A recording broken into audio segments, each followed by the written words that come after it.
Hey everybody, what's happening? It's Justin Newell back with another couch talk, another testimonial, another success story from one of our Rockstar members here at Fitness Revolution.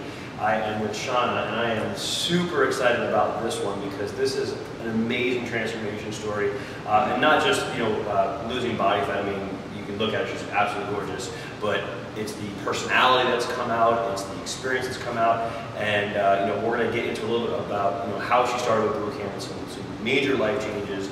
And then we're going to get into something I'm super pumped about, which is a race that basically she founded, and we're going to actually be a sponsor for that. So let's jump in. Hello and welcome. Thank you.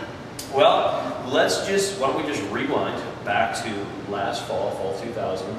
We had basically a super shy, kind of introverted girl come to our class looking for some help. Where were we at? What was going on?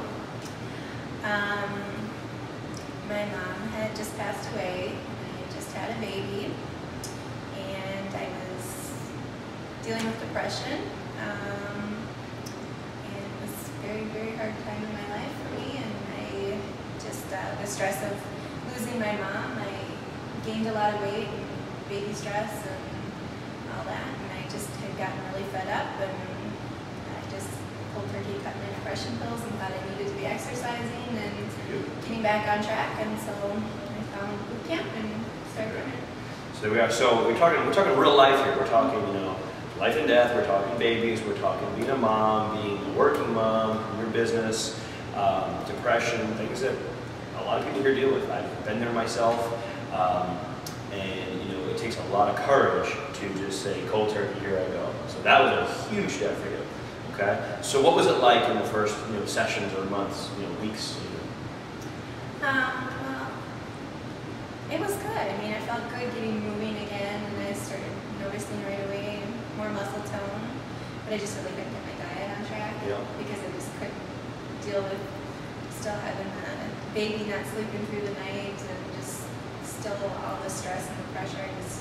I was making progress, but not a ton. Right. So I was sticking with it because I was seeing more muscle tone and feeling better, but not the total transformation that I needed.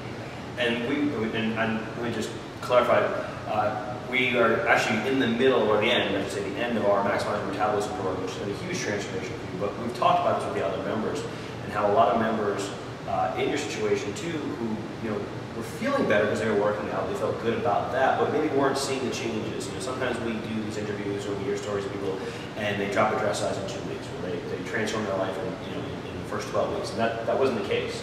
And that's not the case with most people. So here we have someone who was just, you stuck with it, and you knew it was the right thing to do. So that's one of the things I love about your story and stories like yours, is sticking with it, and all of a sudden things just seem to click. So we kind of went through the winter, went through the holidays, all that stuff, and like you said, seeing muscle tone, seeing progress, kind of coming out of the shell a little bit, and feeling more and more comfortable, and obviously dealing with a lot that was going on in your world. What do you say was kind of the turning point? So it almost seems like spring came, the sun came back out again, and we were ready to really take it to the next level.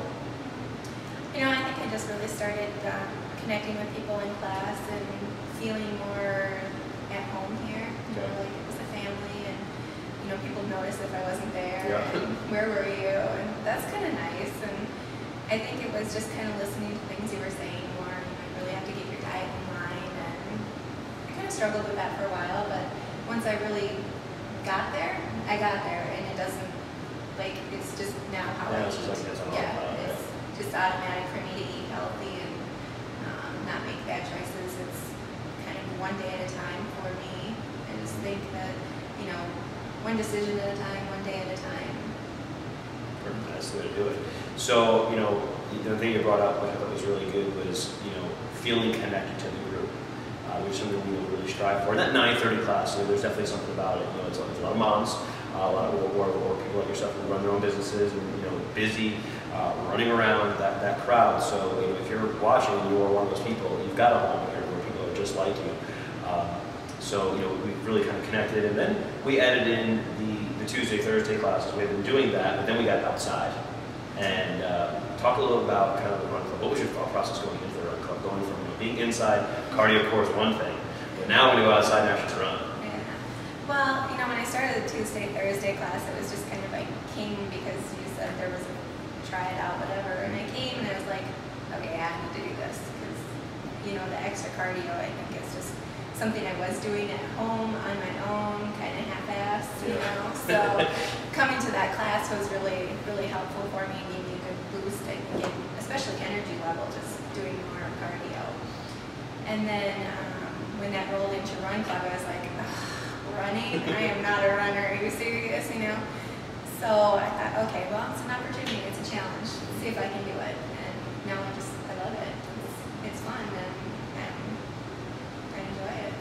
So. And you're one of the folks who stays after a lot of times, you know, does the extra walks. You know, we talk about stuff with fat cardio, and we can, the bonus session after a class, and you stick around and you do that. So now we're running and we're getting faster, and our body, you know, we're doing our boot camp workouts, we're doing our sprint workouts, and our body's just, boom, I mean, tightened up big time. And everybody's going, what is going on with this girl? I mean, just, wow. What happened? I mean, what do you think? Well, I come and I give it my all. And as I'm going, I can do this. I can do this. You know, I'm not giving into that weak person that I used to be that was, I can't do this. Now I can, and I will, and I'm going to do it faster than I ever could. So. Awesome. Yeah, your attitude is amazing. Just, you know, and we talked about this in MYM, and just, you know, in our MYM class, everybody's had an opportunity to break down.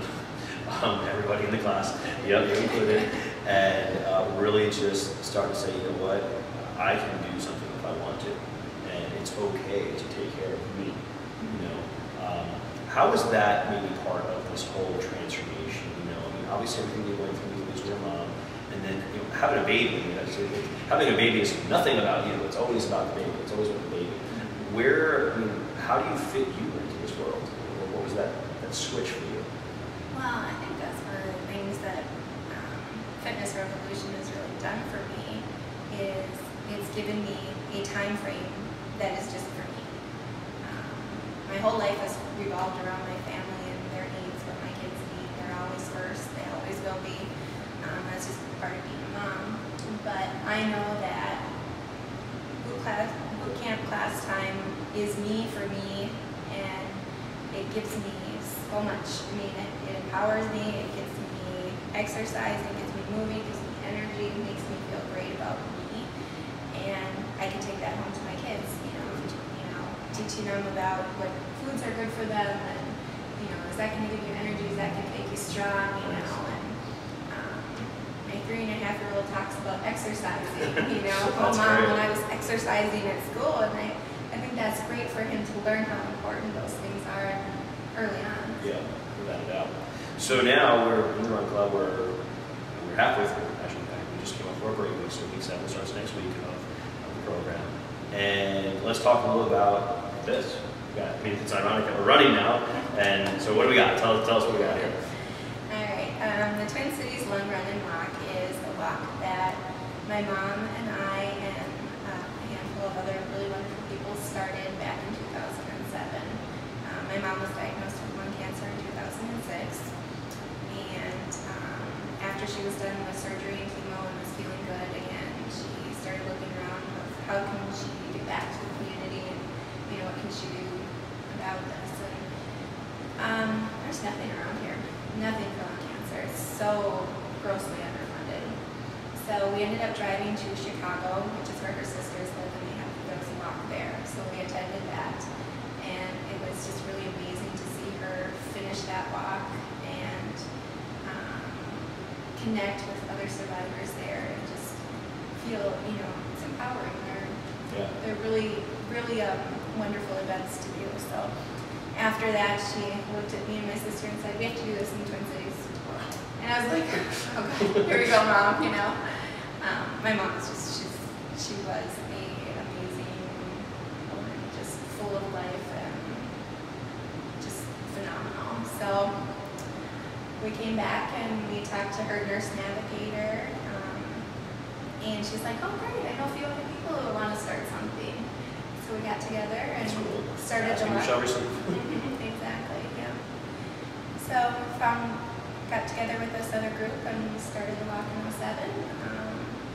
We had roughly 650 people the first year Wow, and raised like $72,000. Oh my goodness. So it was a great success, and because of that, we saw the need in the community, and that first year was based around Fairview Southdale Thoracic Fund, and that's where those funds went. And my mom, being larger than life that she was like, we need to reach these other hospitals around here too. How do we do that? So because of that, we started the foundation, the Breath of Hope Foundation, and then growing ever since. Gotcha. What's the website we can go to learn more about it? abreathofhope.org. Hope.org. And you posted, I think, recently, I think on Facebook, you wrote a $100,000 check out. Tell me about that. I mean, that's just awesome. Yeah, that was, we donate 85% of our proceeds to research. So $100,000 in the last year for a research project. It's a great project. I think it's going to really help people. Very cool. It's phenomenal. So we're very excited about that. So I had a pretty neat writing all those years and signing that. yeah. The same day I also got to write a check for $3,700 for the Angel Foundation, which we partner with. Okay. They're a great local foundation that helps individuals. So like cancer patients who can't afford their mortgage or their gas or things like that. So they're a larger organization than ourselves, and that's why we're partnering with them, is because they have the ability to screen and do all that. Gotcha. Yeah, so that was kind of on my mom's deathbed, a wish of hers that she wanted to start a fund with them, because she really was important to her and help individual people as well as the overall research area of stuff. So. Very cool. I mean, just wow. I mean, the transformation story is great. I mean, there's a million boot camp transformation stories out there. If somebody losing weight, and you've done an amazing job building a beautiful body. But I mean, more important than that, just the beautiful person coming out. And you know, it all. Even though this was going, now we're doing something bigger and better. It just seems like everything, taking a tragic situation and turning it so positive now, and being able to help so many other people. I think your mom would be extremely proud of you and your sister.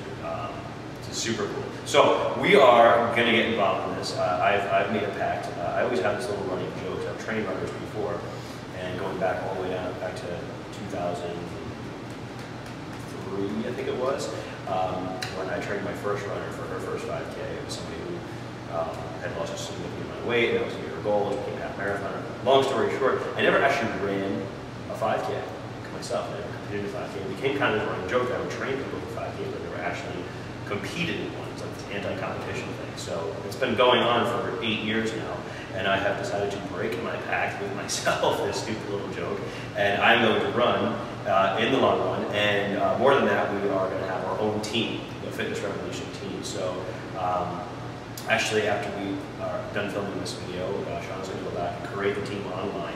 She'll send me the link, so by the time you're watching this, you're going to click down below, and there'll be a link there where you can register to be part of the Fitness Revolution team for the 2011 Twin Cities Long Run Walk. Okay, you don't have to be a runner, you can walk it, right? So anybody can do this. And what are the distances? Is there multiple distances? It's a 5K. We do have a 1 mile option. There's 1 mile. Okay, so there's 1 mile for like kids and stuff. Yeah. We're doing a kids fun run this year too, which is Very the first cool. time for that. Okay, so cool. So you bring your kids out, do a 1 miler, or just join us for the 5K. So there you have it. Any final words, or you know, actually, I do want to put in, and we will write this down below. Is I was interested in when you wrote some of the statistics. We don't have to go into the statistics because they'll be on the website. But the one thing that was, I think people really need to understand is that you don't have to be a smoker to get lung cancer. I mean, give us just a little bit of information, maybe 2 minutes, that people should know. Oh gosh, about lung cancer? Yeah, just in general. I mean, that was a shocker for me. Like, people don't realize, like I said, it's, you know, breast cancer. You know, it's another bad one, but that gets all the press. Or you know, cardiovascular disease gets all the press. Lung cancer is kind of like tucked away to the side. Lung cancer is definitely tucked away to the side. There's a really nasty stigma attached to it because of smoking. Right. So, you know, most of the time if I tell somebody my mom died of lung cancer, they say, oh, was she a smoker? It's really hurtful. Yeah. You know, I mean, people don't mean it to be that way, Right. but the way it comes across is, did she do it to herself? Exactly. Yeah. You know, I think it's the self-protecting mechanism of, you know, well, I don't do that, so it's not going to happen to me, kind of thing. But, you know, we live in the radon belt. Radon is a huge cause of lung cancer.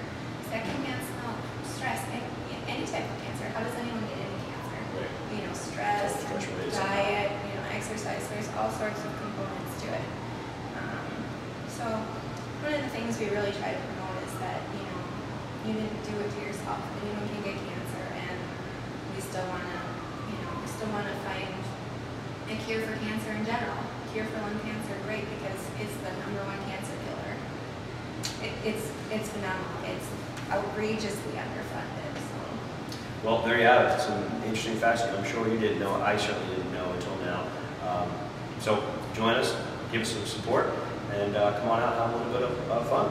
So that's it. Thank you so much for your time. Thank you so much for coming. You know, we'll be on a year this fall. It's just been awesome. And thanks for the inspiration.